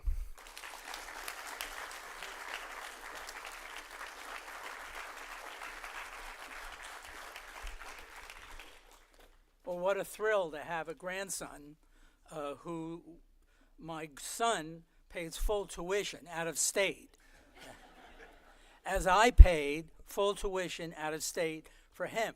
Aaron is the producer of ESPN's Around the Horn that gets most of its audience following you-know-who's, Laura Rutledge's show. So I want to thank, before we start, this whole table of college guys who are here to look at me rather than Laura Rutledge for today, because I know that's why you're here. I want to, before we get started, I want to say a few words about Red Barber, who is being inducted today. He was truly the greatest baseball announcer ever, and a University of Florida graduate in the early 30s when the school was segregated.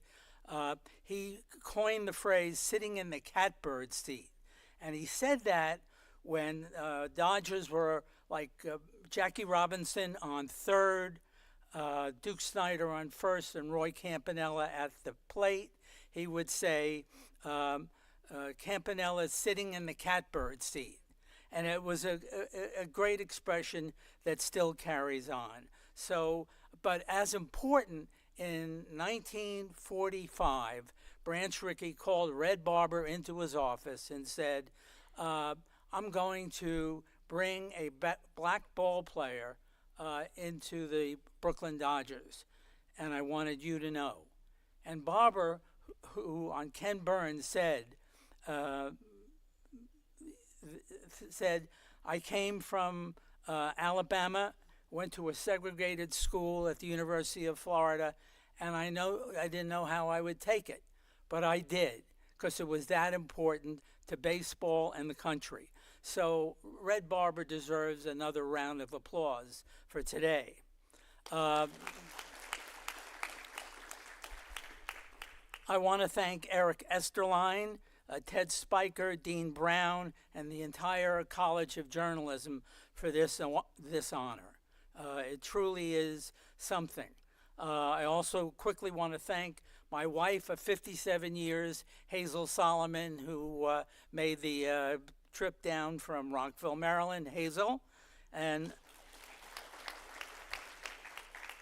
my 3 sons, including Aaron, 6 grandchildren, including Bennett. I also want to thank University of Florida College of Journalism professors Hugh Cunningham and Buddy Davis, who taught me. Buddy would take your story and put it up on a screen and humiliate you.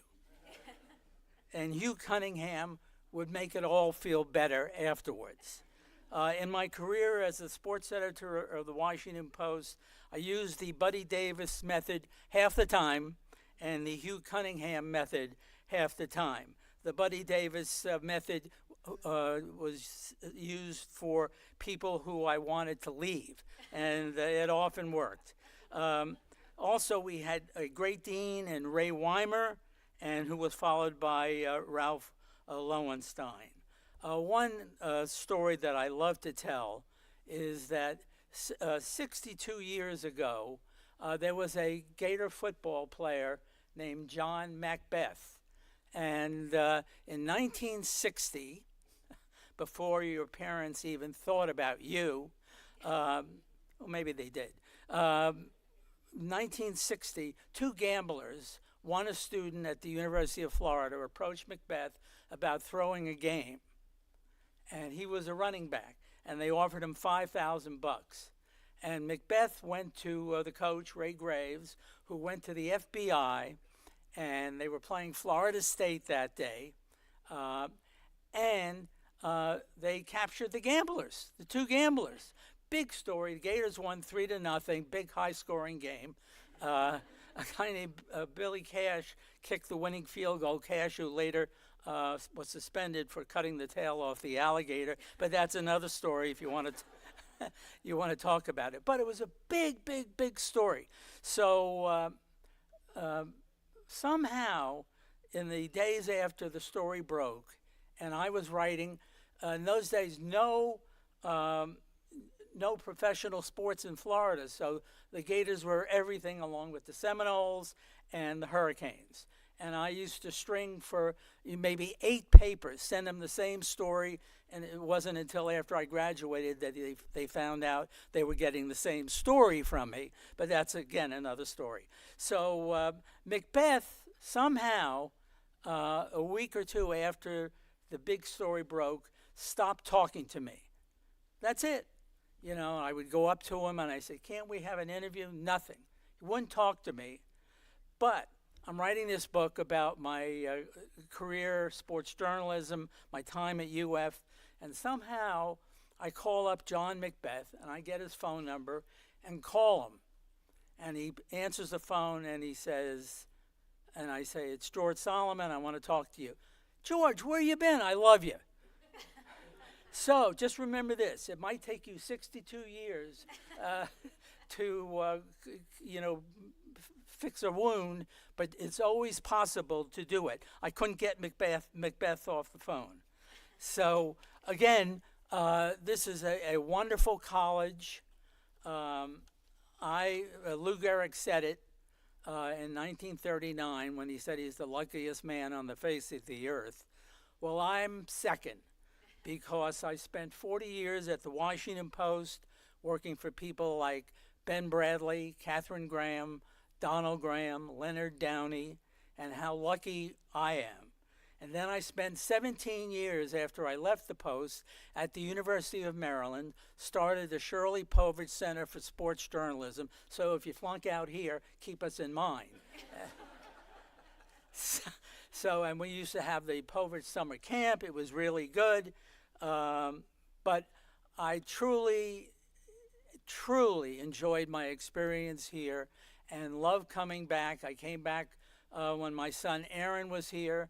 When Bennett was here, we used to come for a football game. I have no plans to come for Bennett's children. That's for sure. Thank you very, very much, the entire faculty. Hazel, in particular, when they say mental health, I never made dinner. And, if you're going to be an editor, you're not going to make it home for dinner, but you're going to have the greatest time of your life. Thank you very much.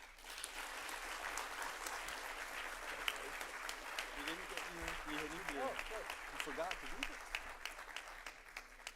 Billy Cash would cut the tail off. Thank you, George. Quick thank you to Dean Hub Brown, Eric Esterline, and all the sports faculty and staff who have had the vision for this.